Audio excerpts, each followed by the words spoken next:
Winnipeg Jets, Colorado Avalanche, all even at a game apiece. Game 3 is set for tonight in the Mile High City. Here's the question.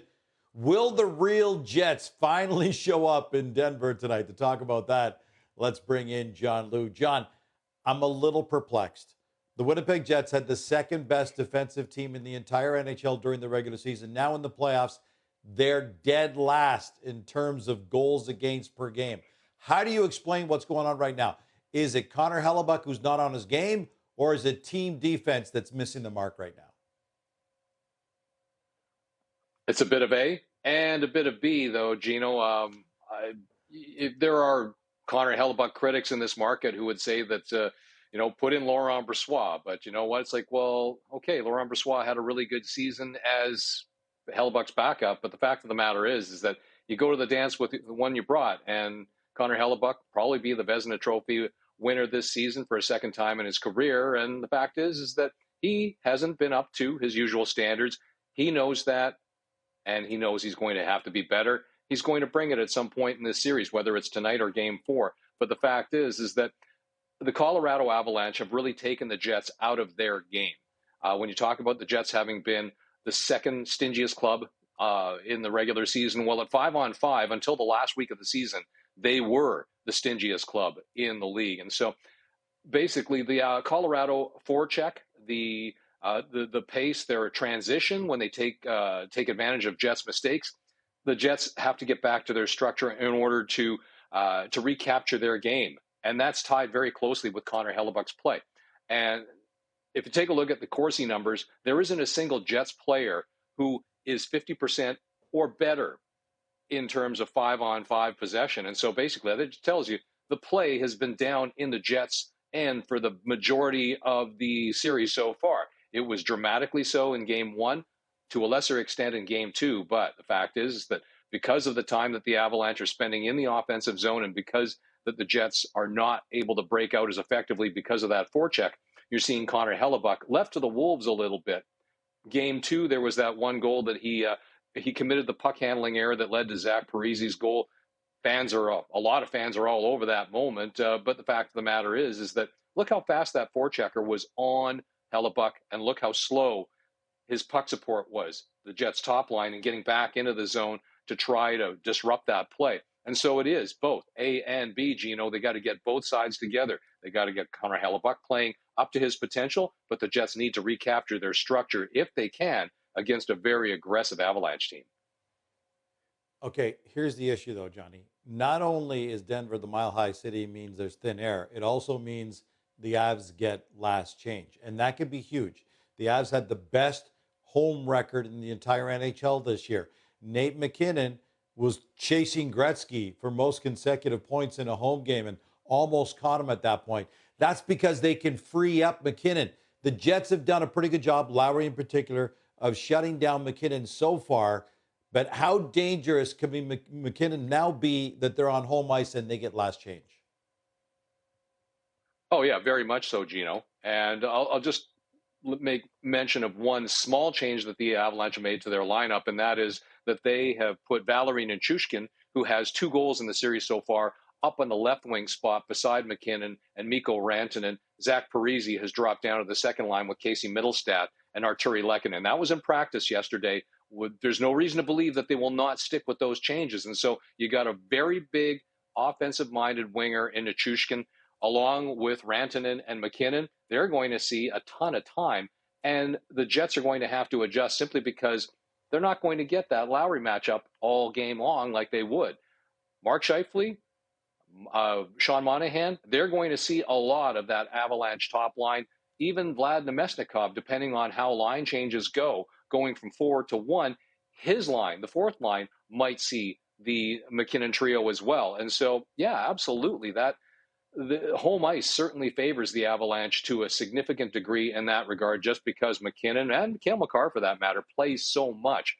And when the Jets addressed that just before flying out yesterday, or the day before rather, they said that they acknowledge that all of their centers, certainly their top 9, are going to see McKinnon to a significant degree. So it isn't so much the matchup that they're going to try to chase or to try to get a favorable to tilt the ice their own way, like they would on home ice. The fact is that they simply have to be aware, hyper aware at all times of who is on the ice with them. And so if it is number 29 and his wingers, then it's like, okay, well, you're just going to have to be a little bit more on your P's and Q's. And same with the defense. They'll have to be more judicious with when and where they can pinch if it's number 29's trio, just because they're so quick in transition. And the Jets really push to have their defense join the attack. And so it's going to have to be, again, not just the line matchup, but five-man defense against the McKinnon trio in an environment where they don't have the favorable matchup. Jets fans have to be wondering what's going on offensively, because it's clear we've seen some blood in the water from Gorgiev, because, this is not Vezina right there. This is not, I mean, you've got the huge edge when it comes to goaltending, and yet the Avs have actually outshot the Jets 78-53 through the first two games. We've seen the Jets have some offensive woes in different stretches during the regular season. How do they break out and take advantage of the fact they're facing a goaltender that they know that if they test a lot is going to give up some goals? Shoot the puck more, Gino. And that's something that Rick Bowness said, again, just before they left for Denver. They have to shoot the puck more. They have been passing up some grade A opportunities in high danger areas in the first two games of the series, where it's like they have open lanes, they have clear looks at a goalie who they know has been playing shaky. He got his act together. Georgiev got his act together a little bit more in game two, but in game one, no shots from anywhere would have been a bad strategy, and they were still passing up opportunities. And so really, Rick Bowness wants his team to just direct pucks to the net as much as possible. Although having said that, they have been significantly outchanced in the high danger areas, in the slot shot areas through the series. They're behind the Avalanche in those two categories. And so they know that they can absolutely increase their chances by taking advantage of those opportunities when they present themselves. And so it's absolutely shoot the puck more, for sure. Now, the thing is that they've had fairly balanced scoring so far. Lines 1, 2, and 4 have checked in with goals.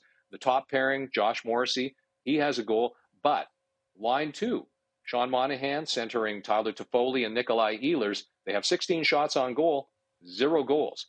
They've been fairly decent in terms of the chances that they've generated. Although having said that, they're still only second on the team as a line in expected goals, and so they are getting some chances. They haven't converted them, so they absolutely have to chip in, especially when you consider the playoff experience and the steadiness and the calmness, versatility of Sean Monahan's game, and Tyler Toffoli, his championship pedigree, and a lot of the same qualities that I mentioned that he embodies as Monahan. So, I mean, that second line has to really get going, but the team as a whole really needs to try to take advantage of the fact that, okay, Georgiev had one good game so far in this series in game two, but that doesn't mean to say that he will necessarily keep up that trend moving forward through the series, because as long as Connor Hellebuyck can get up to his regular standards, then the Jets absolutely should be winning the goaltending battle, and so they should be trying to take advantage of that fact by directing a lot more pucks at the net. Almost out of time, but speaking of Stanley Cup pedigree, a lineup change for the Winnipeg Jets on the blue line tonight? Nate Schmidt, he practiced with Dylan Sandberg yesterday. Rick Bowness wouldn't confirm it yesterday, but today it's for certain. That third pairing, which was together for 55 games in the regular season, 530 minutes at even strength, Dylan Sandberg, Nate Schmidt, they are back together. And part of that is the fact that they need to move the puck from the back end a little bit more effectively, a little bit more quickly. Schmidt does bring that. The man he replaces Logan Stanley, big, strong, physical, good shot, but foot speed and moving the puck are not his strengths. And so the Jets are going back to a more tried and tested formula on their third pairing to try to stretch it out, balance it a little bit more, offense from the back end. And so that's Schmidt, with his experience going to the Cup final as one of the original Golden Misfits in Vegas. That should help them, just bring a little bit more playoff pedigree to the table with Schmidt in the lineup, Gino.